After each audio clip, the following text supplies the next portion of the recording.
Eres culpable por dándome tentación, y en tus ojos me desvelo, y tus labios me buscan en la oscuridad, como oraciones de la noche, le pido a Dios que me... Good morning / evening, everyone. We've got people from all over the planet today, including our distinguished guest. Welcome to Slow Walk. This is, I don't even know what number Slow Walk, but we've been doing this for a little while. 5. Number 5. I'm Michael Hebb. This is my dear friend, Deanna Cochran.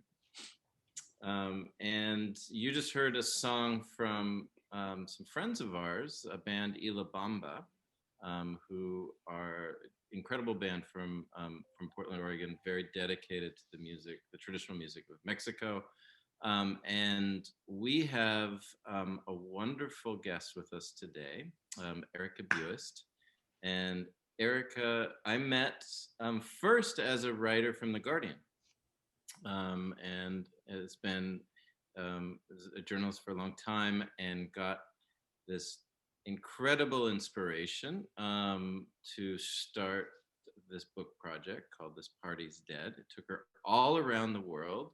And before we dive in with Erica, Deanna, how are you today? How are things? I'm well, thank you. And so excited about today. I can't think of anything else. I've been thinking about Erica all week. Just, if you haven't read her book, y'all have to. It's just a delight. And you'll be laughing, and you'll be thoughtful, and you'll be thinking. Just so incredible. Thank you, Erica. Thank you. That's so nice. Yeah, tell us, give people who haven't read the book. I'm about halfway through. I don't know where Deanna is. I'm about that way. Yeah. I'm at 150. And loving the comedy of airs of it all, loving the earnestness of it all in the midst of that. So tell us about where this book came from, and the inspiration story. Just bring people right directly up to date, and then tell us how London's going right now too. Well, hi everyone. Thanks so much for coming. So we can start with how London is. Could be better. Anyway, I think we're all in the same pandemic. So I guess I'll talk about how it started. I mean, I have the book right here, and I'm going to show it because they did such a great job with the cover. Oh, yes, they did. I'm so pleased with it. They do a great job.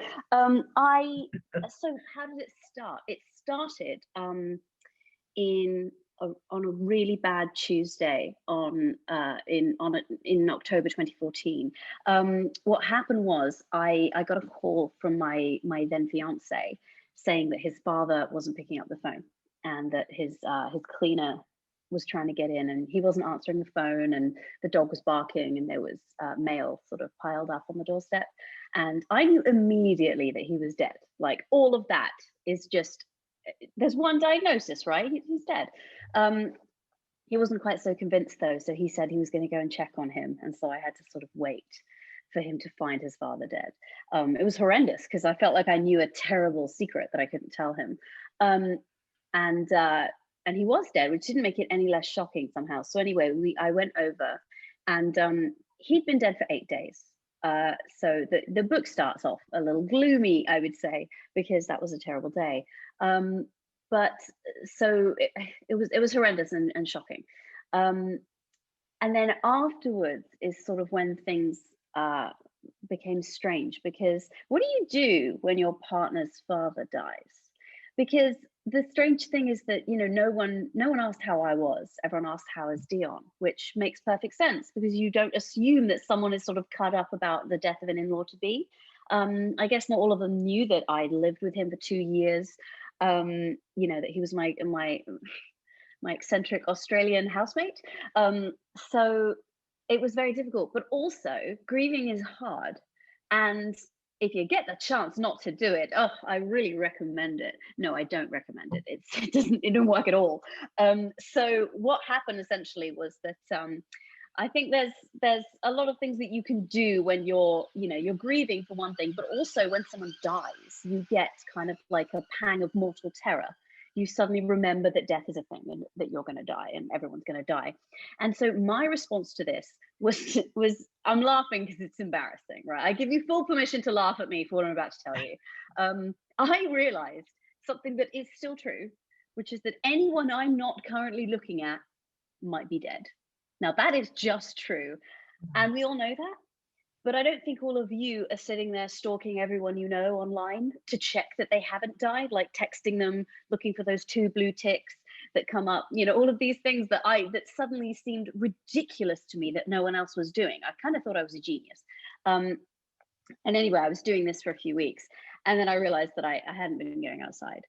And there was this strange moment where I went to my window and I looked down to the street and I just shuddered with disgust and horror, and I ran away from the window.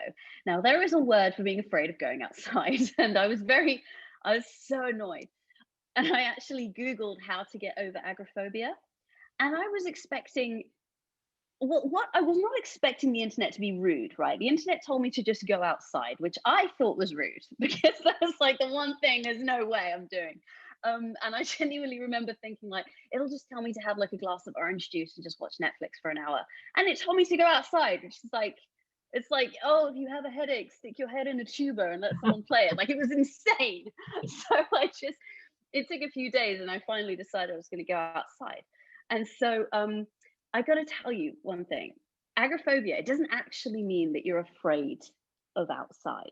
It just means that when you go outside, you have a panic attack. And so that is what happened. So I took quite a while going outside. I was sort of like, I don't know if any of you have done salsa, you know, how you stepped forward and you step back. I did that for a really long time in front of my front door, but in not a sexy way at all. And then I finally went outside and it was horrific. Like everything, just the air just thickened around me. And I was just trying to get to the supermarket to buy a sandwich. Like that was the whole thing. And so I went to the supermarket and I remember it being so stressful. And I remember walking in and going and looking at the sandwiches. And I remember they were in these triangular packets. And I thought, like, I'm never going to be able to I'm going to drop it.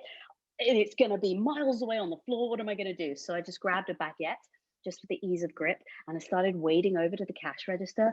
And then sort of the turning point happened, which is that a woman approached me. Now, if we're talking in the real world, it was a nice lady who worked at the supermarket who was trying to offer me a discount on something. But in my world, she was a demon who was trying to like bite my face. So I was like, no, and I just threw the sandwich and I ran home. And it was just, I feel so bad for that lady. I still live in that same part of town, by the way. So it's entirely possible she's seen me. But so I sort of ran home and then I was back and I was sitting right here at my kitchen table. And I sort of had to like confront myself a little bit and sort of say, like, I don't think sandwich throwing is one of the 5 stages of grief. So I was like, okay, I've taken a wrong turn here. And then it was just really strange. I just thought about Day of the Dead in Mexico. It just like popped into my head. And partly because, I mean, I did used to live in Mexico. So I've seen several Day of the Dead festivities. And I guess the reason it came into my head is because I sort of admitted in that moment that I had become intolerably afraid of death and trying to control it, the one thing you can't control. And I sort of remembered all of my friends in Mexico saying, we're not afraid of death here, and them sort of throwing a party rather than a sandwich. And I thought, well, that's interesting. That's a better thing to throw. And then sort of just out of interest, I just Googled death festivals around the world, and there's so many of them. And as I just trawled through finding one after the other, I just thought, I think we might be the strange ones, actually. So what I did, I kind of sat there for a couple of hours and I assembled a list of places where they respond to death by throwing a party rather than a sandwich. And I ended up with this list of 7. And, you know, my husband came home. We were married by this point, and I told him, like, I'm going to go to 7 death festivals. And which is kind of a wild thing to say right after you've said, I failed to go to the supermarket. I will be going to 7 countries. This makes sense somehow. I worked it out.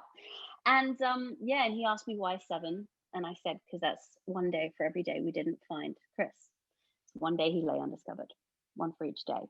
So that's kind of the premise. That's how it came to be. I basically just told you the first couple chapters. And so, yeah, so I went to the festivals are Mexico, Nepal, Sicily, Thailand, Madagascar, Japan, and Indonesia. And I did a quick stopover in San Francisco to meet some anti-death people, anti-death activists, and New Orleans, where they seriously believe in ghosts, like the way you and I believe in a sandwich. So I had it was a fascinating few years. And then I landed in 2019, late 2019, and I said, I am exhausted. I never want to travel again. And then a global pandemic hit, and I'm very sorry. I think it might be my fault. Sorry, everybody. Well, now Testing fate is a thing. we can let the WHO know that their investigation in Wuhan, we figured out the source. I did it. I'm We're gonna sorry. go viral, Erica. Amazing. Deanna, what's coming up for you, Deanna? I've got a whole list of questions, but I know. What I was like, I'm a note taker. So I got through to Madagascar and I'm like, I forgot, I didn't get to see what the other countries were. So I'm just so excited. And I love the way you phrase things and the way you capture things. And my first question might not have anything to do with your book, but I saw on your website where you say not a journey. And I'm intrigued with that. I'm intrigued with that. So does that have anything to do with your book? The way No. Oh, okay. So forget that then. It's called This Is Not a Journey because I couldn't find a website name that wasn't taken. And in the end, I just came up with a grumpy sentence. So no. Okay. I just wanted to know if it tied into the book because to me, you're on a total journey. I can't deny it at this point. Yes. So I had a lot of stamps on my passport for one purpose. It's a journey. I get it. It reminds me my shorthand description for your book is now if Eat, Pray, Love was a comedy of errors.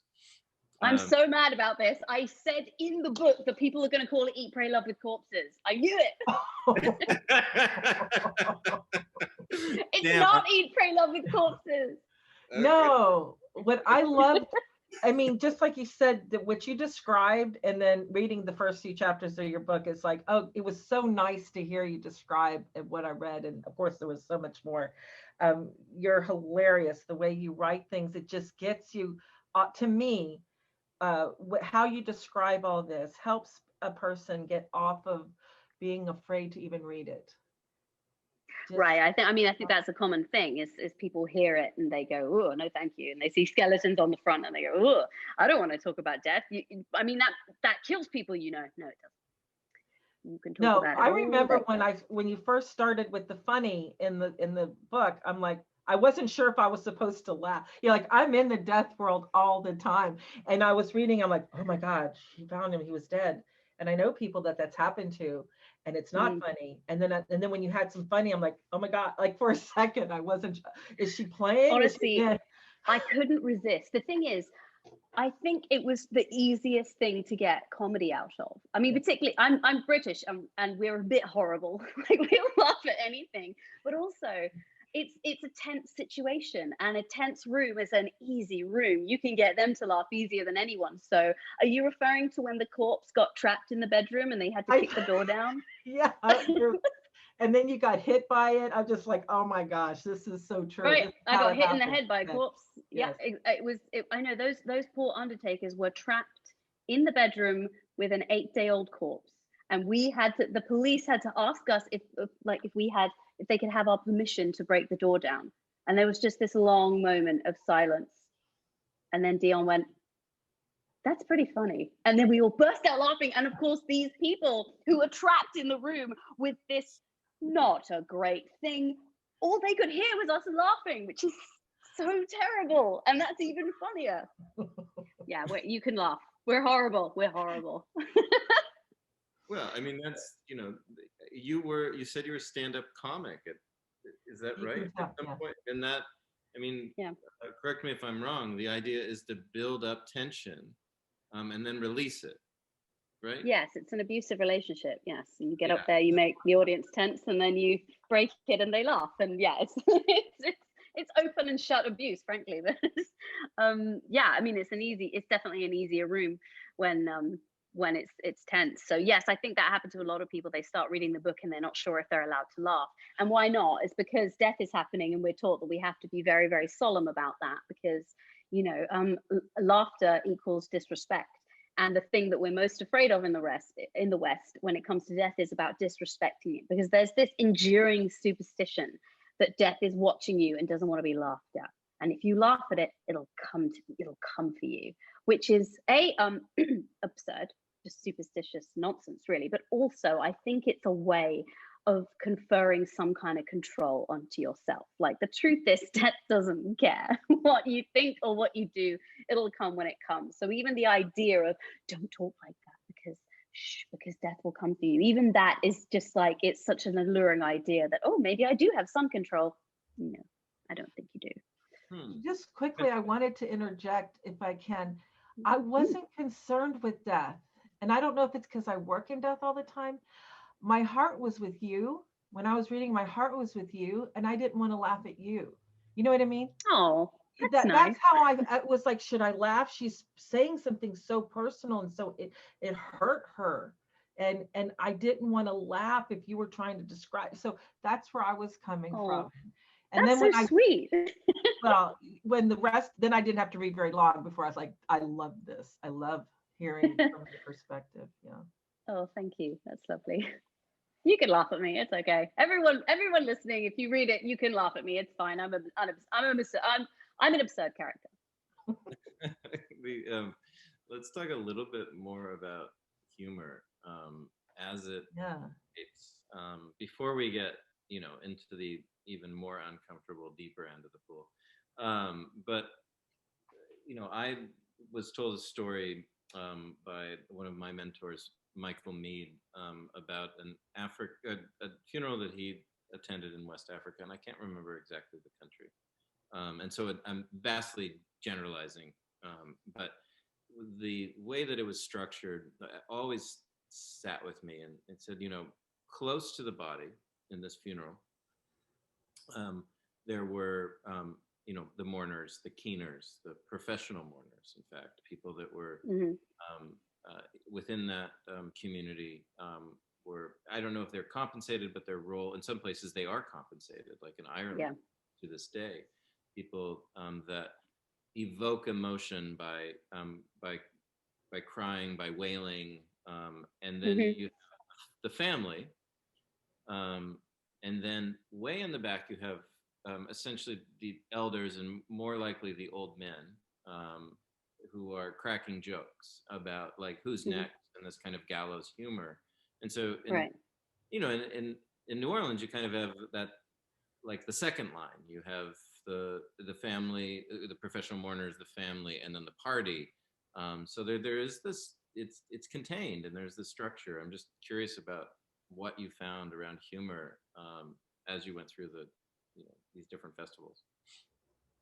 I mean, a lot of the time when I was there, it's very different from being at the funeral, because at the funeral, it's fresh, and, people are, they're still bereaved.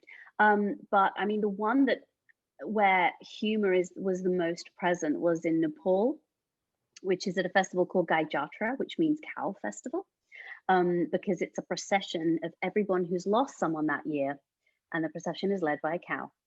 Or now that they use agriculture, it's more likely to be led by a boy dressed as a cow. And there, it's very overtly a comedy festival, for a couple of reasons. I mean, one is the way that it came about, which is that the king and queen's son got trampled to death by an elephant. This was back in I think 400 or 500 years ago, and the queen was just completely inconsolable, as you would be if your son was trampled to death by an elephant. And the king sort of offered a reward to anyone who could make her laugh and smile. I can't think of anything worse than what she went through that day, which is sitting there with all these well-meaning idiots just vomiting joy at her, trying to make her laugh when she is just so upset. but apparently she did eventually break into a smile. And it was, I think it was a skit that was like mocking high society. And so, like, to this day, I mean, even during the oppressive Shah regime, this remained the one day a year where people were allowed to satirize the government, because humor is absolutely sacrosanct on this day. And one of the reasons for that is to show support to the people who've lost someone that year, because this is the big lie that grief tells you, which is that you are alone. And it's hard to believe that when everyone you're looking at is going through the same thing, but also they're sort of there making them laugh and trying to kind of support them. But the other reason is that the idea is that, like, let's say your mother dies and then you are there and you are just inconsolably crying and you just refuse to cheer up. They're worried that her spirit will go, well, look at him, I can't leave him, I better hang around. At which point you've got a ghost and she hasn't gone to heaven. So it's kind of like for everybody's benefit, not just the people who are left, but also the people who have gone, that you kind of find some humor in this. So that's an interesting one, because it's not the funeral, it's not as fresh as that, but it is this year. It's for people who've lost somebody this year. So, you know, we all know that it's like, you know, that is yesterday, isn't it? When they, you know, they have died yesterday. If they've died this year, it doesn't, you know, grief comes in waves, and it stays fresh for a long time. So yeah, that was very overt, the humor there. But in other places, it, you know, it certainly wasn't humorous at the time, but they tell me that the night that they die was like in Madagascar. They're pulling out corpses from the tombs and wrapping them in a fresh shroud and dancing around. They're dancing around with them on their shoulders. There's a big band. But people are crying for a second, because they sort of like see their dad again, and they, you know, reopens the wound. But the whole thing is kind of like infused with joy. But there in Madagascar, I was told that they said, you know, we laugh, we play cards, we drink, we joke, you know, to get rid of the sadness. And I was like, do you mean at the funeral? They were like, no, the night they die. Absolutely, that's what we do to kind of get rid of it. So you know, it varies, but it's pretty much everywhere, in some form or another, the humor. Deanna? I'm taken back throughout your whole, all I've read is the disenfranchised grief that you make very, you know, evident, that you were the daughter-in-law to be. You were a person that was not asked how you were doing. It was that place you so beautifully, articulately described, when you're not the son, daughter, brother, mother, father, child, that there seems to be, oh, you're not grieving as hard. So Absolutely. I'm intrigued with your experience more about that. Well, you know, I'd be interested to know if it's the same over there, because I think here we can trace it back to Victorian mourning rituals. So, you know, back in Victorian times here in England, it was extremely rigid. So basically, if you were the widow, you had to, basically, when you were in mourning, you had to wear mourning dress, which for women was like the full mourning get up. For men, it was like a black band around their hat inequality. But it was, the interesting thing was the time you had to wear it. So if you were the widow, you had to wear it for 2 years.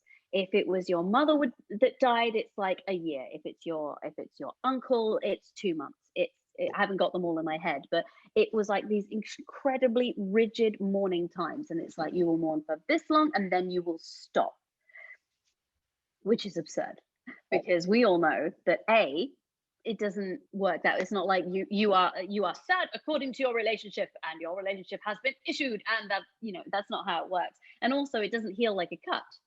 It's not like when you cut yourself and then it heals, it gets a little bit better each day. We know it comes in waves. We know this now. I say we because I assume everyone on the call is kind of like in the death positive, let's talk about it bunch of weirdos. Hi, fellow weirdos. But generally, you know, we know that it comes in waves. So I think that's what we've run screaming from. But what's happened certainly here is that we've run screaming from these rigid rituals, but we are left kind of rudderless, particularly in Britain, where we don't have anything like the level of religious belief that you guys have in the States. So we are kind of left flailing. The one thing we are sure about is that we're not supposed to talk about it. And so what you kind of get is this strange thing where everyone has these old-fashioned ideas about who's grieving and how much. But even on top of that, we're not talking about it. So it was very rare. Most people, when they were concerned, but they always said, how is Dion? Not how are you? And I mean, like I said, I didn't begrudge them that. I didn't think you should know that I'm also hurting. They didn't know. You know, where is a daughter-in-law to be on the grief hierarchy? But even that term, the grief hierarchy, like we've got this idea that like you're the most upset, and then you, and then you, and then you. And it's almost like I don't know, I remember feeling that if I let anyone know that I was, you know, distraught, that they would assume I was faking it. Why? And it's like, because we are very kind to bereaved people. We are, you know, we are gentle with them. We don't let them make their own tea and coffee. We give them slack. We give them, you know, we give them space. And we are not that kind to each other day to day. And I thought, well, that's interesting that, you know, that I think people might think I'm milking it in order to get some kindness. That shows that we must be very parsimonious with kindness day to day. But also, that also showed a really poor opinion of my fellow man, which I now feel a bit guilty about. As it was, my work, I work at The Guardian. Everyone's very sweet there. I mean, I was working in the office at that point. And they sent me home on compassionate leave, which is 2 weeks compassionate leave. But I did get the feeling, I'm sure they were very concerned, but I also got the feeling it was go away, get out of here, come back when you are fit to be around humans, because I was in a terrible state, as you'll read in another slightly embarrassing chapter. And when I came back, I actually only had a month left on my contract, and no one gave me anything to do for the entire month. I had almost nothing to do because I think they didn't want to, they were afraid of setting me off or something. So, but at the same time, you know, because he wasn't my dad, no one was quite sure. No one was sure, and nobody was asking, is the thing. No one was talking about it. So well, I don't know what it's like there. That's a very real thing, Erica, that you describe. And I don't know how much it has to do with older grieving rituals as much as people have a hard time acknowledging relationships and the depth of a relationship if you're not bloodline or married. So right. You bring up, there's no name. Yeah, you bring up so much about politics, about entitlement, about marginalized. You bring up so many wonderful, I mean, just the real life of things. And when you brought that up and made a point of it, I really loved it because the people that like ex-wives, mistresses, how's the man, stepchildren, all the people of old neighbor, longtime friend from high school that you haven't seen in 10 years, but all of those relationships that have been life-changing and so deeply connected, like you were with your father-in-law to be, just so poignant. Yeah. And I'm not imagining it. Like I've heard a woman, I was at an event and a woman said to me, like she was talking about someone she knew who was murdered. And she said, and this woman who didn't even know her was like, oh my God, I just saw her yesterday. And I was like, yeah, I knew her really well. How dare you try and claim her? I was thinking like, grief isn't pie. It's not like if someone else has some, you get less. There's plenty of grief to go around. There's plenty of, it was strange. It's strange to me and it remains strange, but because of comments like that, and I'm very, very quick. I'm the sort of person, I think I come from a culture where we're very, very quick to say, oh, don't mind me. Oh no, never mind. I don't matter. Thank you. You know, we're very quick to do that. And I was, but also bonus, if you don't matter, you don't have to grieve, and grief is work. So I could get out of that one. Yeah, I didn't get out of it. I threw a sandwich. I didn't get out of it at all. That's came right back to bite me in the butt. That's a good point, like that you bring up. If I am part of the disenfranchised crowd, it's almost a relief if I want it, if I can use it as a shield if I want to. But then if I want to share in the grief and people don't look at me as one worthy of grieving this deeply, it's very bad. So what I'm going to do, I'm going to outwardly function, but I'm going to quietly stalk everyone I know to check they haven't died. Wow. This is bad advice. No one take it. I'm being sarcastic. I did not deal with this well. People are always like, there's no right way to grieve. Yeah, but there is a wrong way. And read my book to find out the wrong way. Please don't do what I did. That's not healthy. It's not good. I hear that, but also I think it's important to not take that seriously. What you're saying about the wrong way to grieve, and to really notice. While we also do, grief shame people, we do have a very rigid understanding, for no good reason, of what grief should look like the stages it should go, and the fact that there are stages of grief as a notion, which my understanding of Elizabeth Kubler-Ross's stages of grief was it wasn't about grieving at all. When she wrote about the stages, it was about somebody reckoning with their own mortality, that they may go through something like this, which is very, very different from grief. And I believe that post-mortem, it got codified into this notion of stages of grief, which is really has had a huge detriment to people, the way that they see themselves, the way that, you know, as you mentioned, panic attacks are absolutely a very normal part of grief. You know, they're throwing sandwiches may be a fringe element, but you know, it's on the map. And Yeah, I mean, I think when I say I did it the wrong way, I'm being tongue in cheek, but what I really mean is I tried to not do it at all, and that is the wrong thing, because it was this feeling that I wasn't entitled to grieve, right? And that's the thing that I did that was wrong. And the going off and trying to control everything. I mean, also, and I think it's easy to confuse that thing about the 5 stages of grief, because what does happen in grief, some of them do look a little bit like those 5 stages. They certainly don't come in any particular order or in any particular intensity or all at once. But for example, for a while, I was like controlling everything my husband and I ate, but more him, like checking the sugar, checking about the amounts, because his father had died of undiagnosed heart disease. And because I come from a medical family, it was a really easy leap for me to go, oh, it's the food, you know, let's be afraid of food. I was essentially bargaining with the food industry not to kill us. You know, which was, and it's baffling, and it's impossible, by the way, to do all the baffling percentages and stuff that I was doing. And that, you know, culminated in a terrible panic attack the day when I realized I'd given him slightly too much sugar on a dressing or something. And it was so, to me, I was just like, oh, he had too much, now he's going to die of heart disease, you know, and it's just, that's not.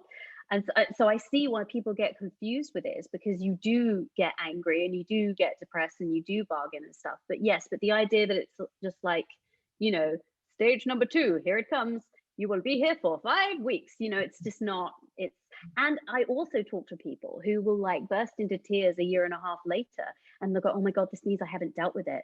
Oh, this means I need to go to therapy. I mean, do go to therapy, but this idea that there's something wrong with you because I'm still not over it, it's not a cut, it's not a sprain. It's not something your immune system deals with in this ordered way, the way, you know, like, you know, wounds on your flesh. It's very different. So I'd love that conversation to be had a little bit more, so people don't think there's something wrong with them. Well, it will impact your immune system if it is dealt with. If it'll impact it, it isn't, and even not dealt with. Again, when we use that word "dealt," it has a notion of the linear, of a completion. And if it's not felt, if it's not allowed to be seen, if you're not allowed to be seen in that grief, there's, you know, clinical proof that repression and suppression causes disease. Yes, and absolutely. Autoimmune disorders specifically. So there's a specific relationship to our immune system and to inflammation in our body. Yeah, I found it was to me, made perfect sense why you were stalking people to see if they were still alive. That made perfect sense to me, because thank you. I mean, me really, too. Absolutely. And everything that we do, especially with grief, it's such a harsh loss for us if we're shocked into it, especially. Our mind is one of the pieces that is trying to make sense of this. Our body's impacted, our mind's impacted, our emotions are impacted, our spirit's impacted.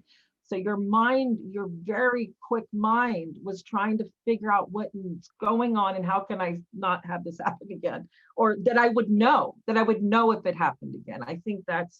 Yeah. It turns out you know way too many people though, because at first I was doing it for friends and family, and then it went to people I had met at a party once, and there was it just got. Because I think what I was dealing with there was like mortal terror, which you don't get to quell completely. And so, you know, I checked on my close friends and family, and they were fine. And then further friends, and then people I hadn't spoken to in years. And it's like, why isn't this feeling go away? Oh, it's probably because I need to check on that guy I met that party one time, and I haven't met. And suddenly, the circle of the people you have to check on, that is a full-time job, and it does not pay. So I was tired, and eventually you go, okay, so I'm not really checking that these people haven't died. I'm trying to control, like, just have, because the lack of control over mortal terror is, for me anyway, it was something that was really hard to deal with. And I sort of, for a while I really thought, as long as I check on a few people, it'll go away. It doesn't work like that. Well, and I think, feeling the grief that you felt, feeling disenfranchised grief, having panic attacks, throwing sandwiches. These, like, in some sense, these are in the category of not unique. But what is unique is that you went to 7 different festivals around the world as a response to your terror, this terror management. To some extent, what if you think about Erica before Chris died? And then Erica now, what has changed in this process, even though it's not a journey, the not journey that you went on? What's different? What's shifted? Well, I mean, I should say straight away that when I say it's not Eat, Pray, Love with Corpses, what I mean is that I didn't go to these festivals in order to heal myself. That wasn't what I was doing, because that would make it Eat, Pray, Love with Corpses, right? I mean, yes, I'm a white woman in her 30s who's emotionally adrift but financially stable enough to go to 7 deaths. So fine, that's a bit Eat, Pray, Love. But I didn't do it in order to heal myself, and I certainly wouldn't say, like, if you're bereaved, all you have to do is spend several years going and getting hit in the head by a corpse at a death party. Like, that's bananas. But what is, okay, so I mean, the Erica before, I mean, I think death had been on my mind a lot. I mean, I did my thesis on it at university when I studied philosophy, but I never thought I would end up writing a book about it. But I think before, I was really embroiled in the social norms that we have here in the West, which is that death is something that is it's terrifying. It's always an aberration, is another thing. No one told me it was normal. I had to find that out at these festivals. I was like, oh, is this normal? Like, I regarded it as like some kind of small print, some sneaky lawyer put in, hid in the contract. It's like, no, it's normal. A part of that might be my parents. I come from a medical family, and my mother said to me, like, death is a failure in our industry, which I know what you mean, but at the same time, I mean, we're very lucky here in Britain. We have free healthcare. If you're sick, you can go, and these people will take care of you, and they won't ask any questions about it. Which means the thing that's killing you is probably going to send you to a hospital at some point.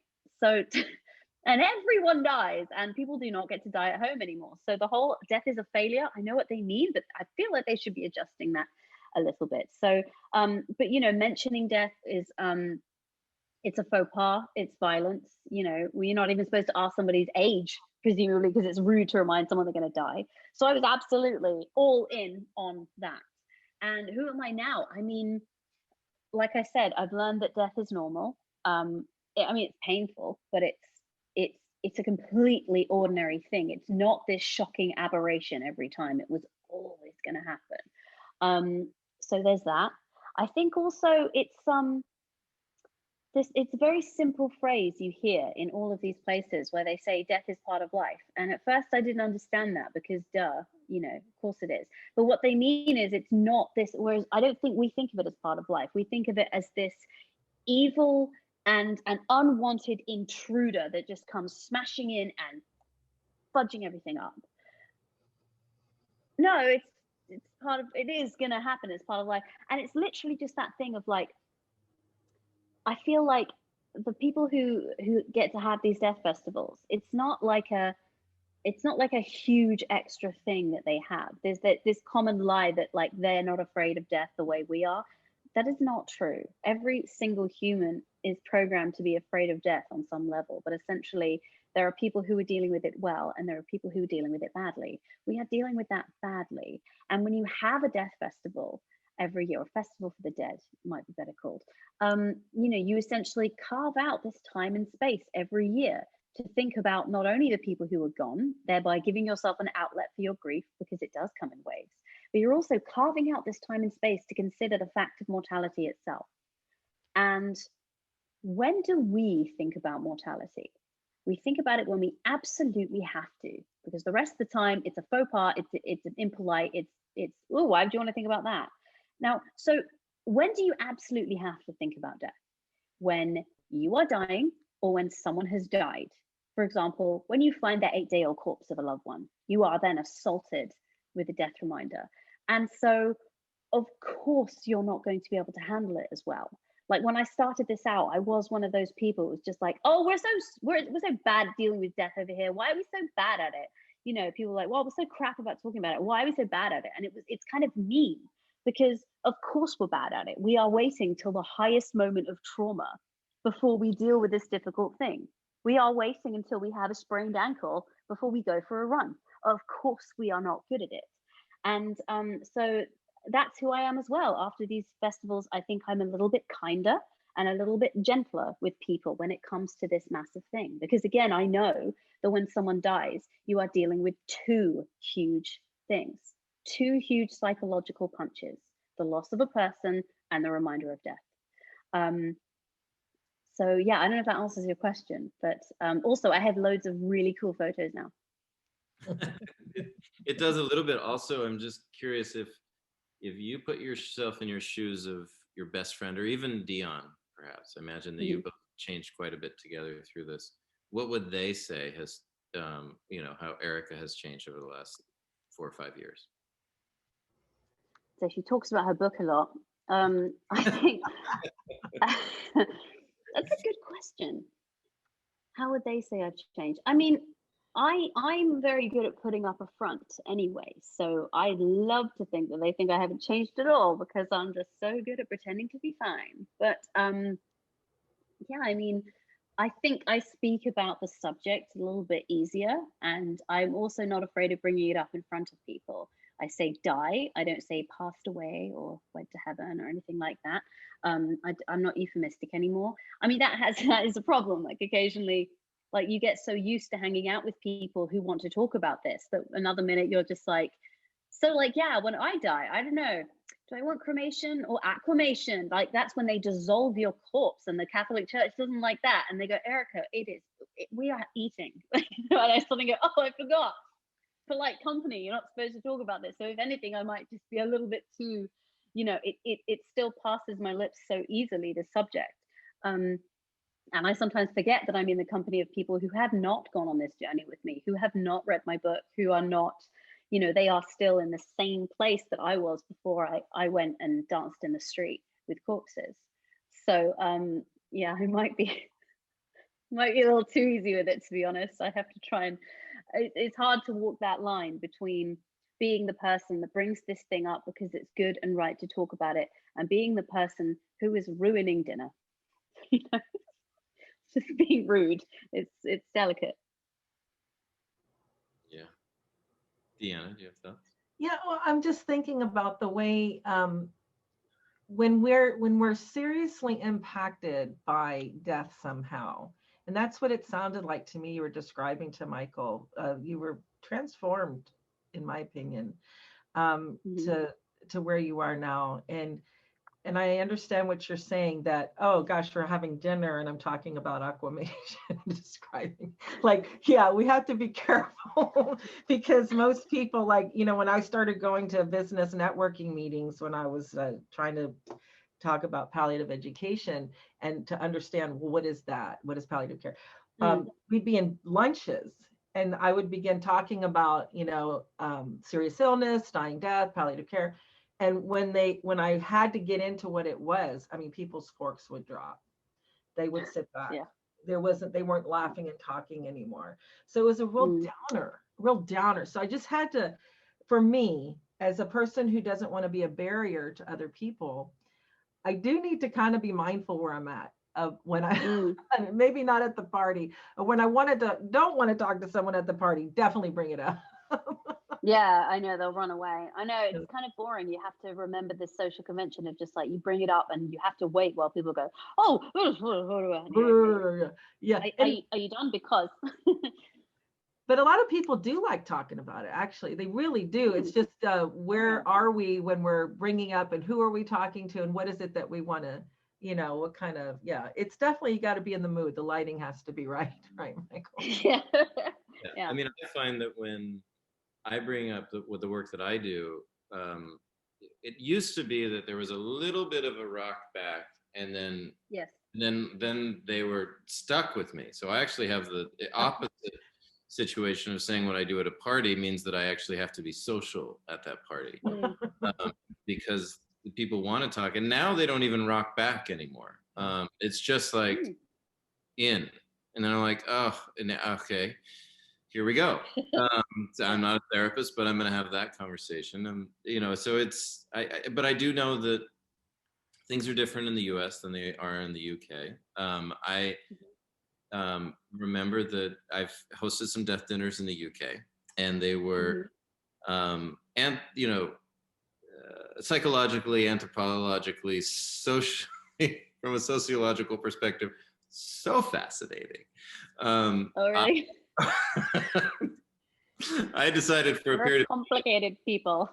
Well, and here's what it was, Erica, that you'll probably relate to this. So, someone opts into a death dinner. It's not like talking about occupation over roast. But nonetheless, people were at, Brits around the table at the dinner, and there was a question posed. And what people generally do when you pose a question at a death dinner is people go around and answer it. Not in UK. What was happening was the most amazing game of the next. Well, that brings up this question.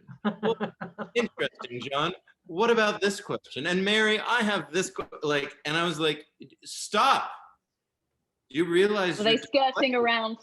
Yeah, no, like, this isn't how that works. Like, it's amazing that you're so curious. Yeah.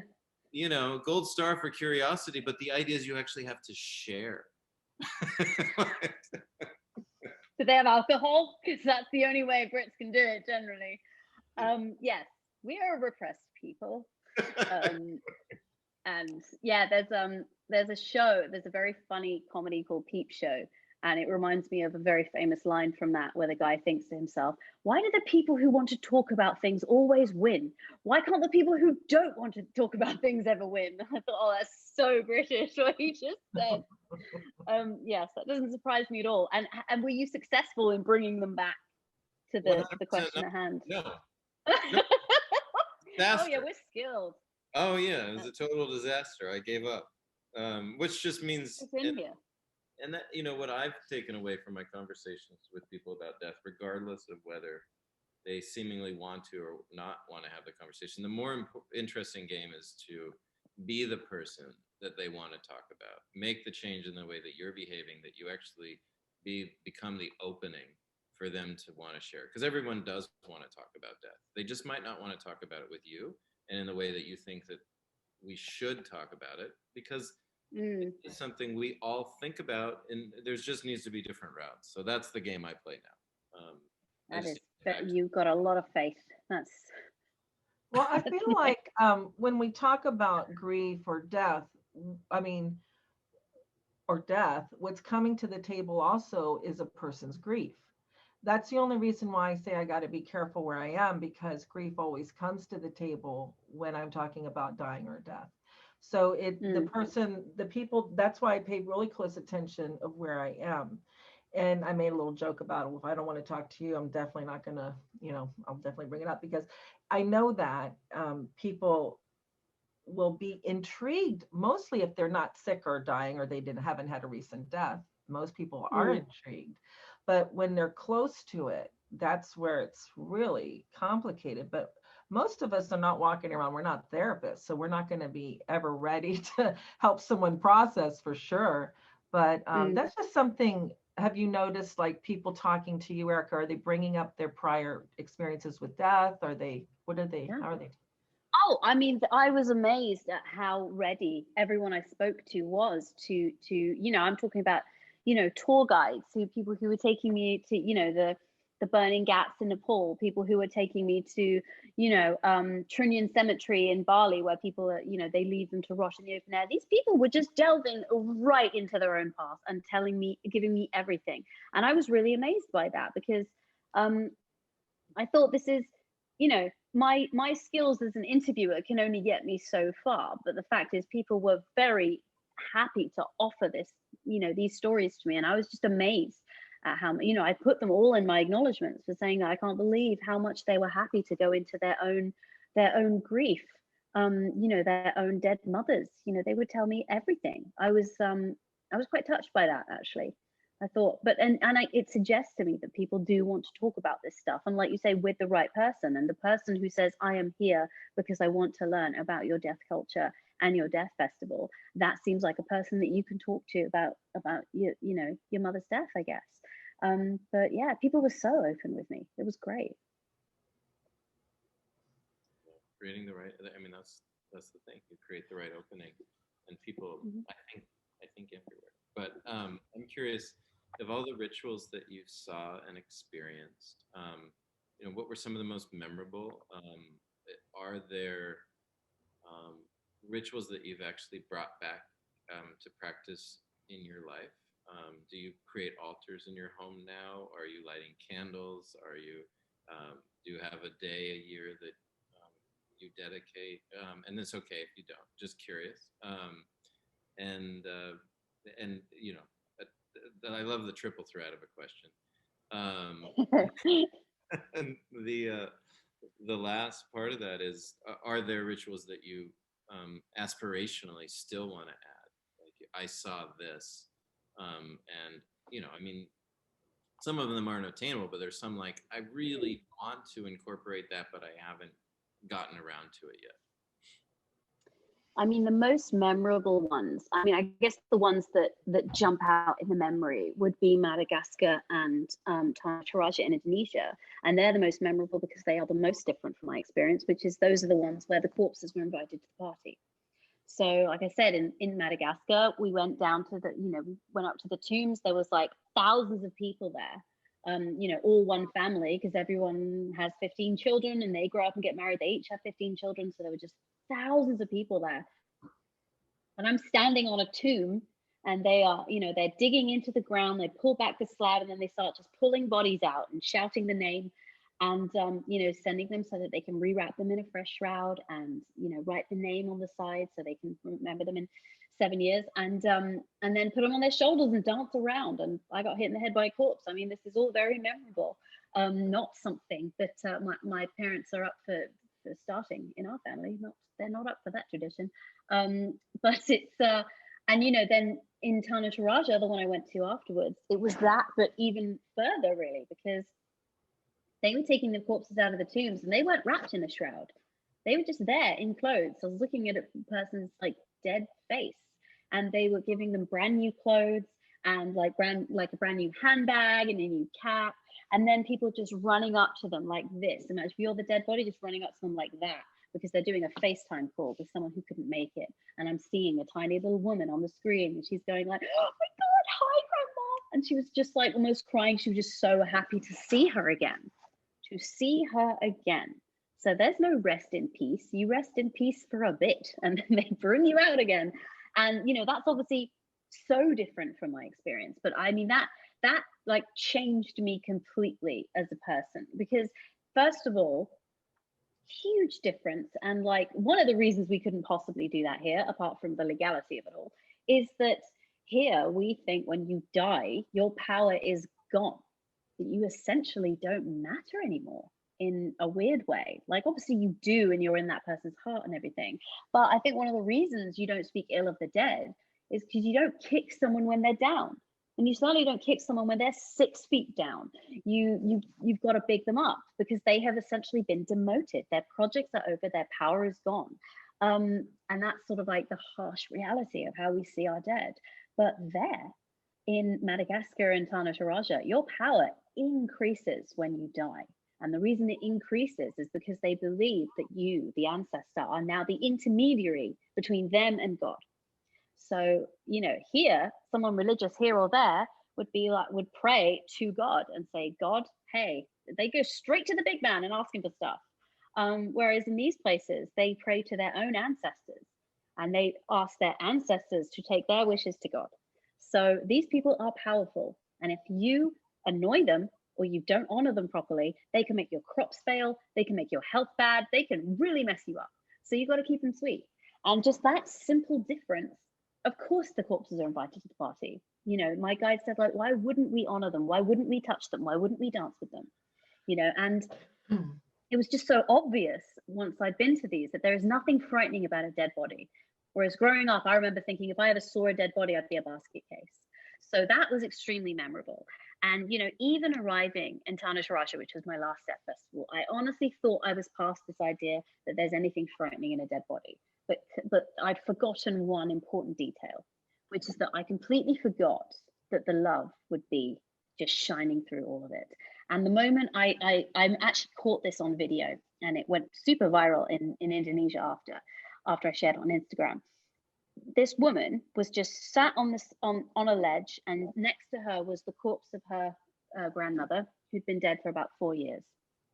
I say dead, that means she'd had her funeral 4 years before. She could have died years before that, because in Tanah Toraja, you're not dead till you've had your funeral. You're ill, and they have to feed you and bring you clothes and talk to you every day, even though you are a dead body.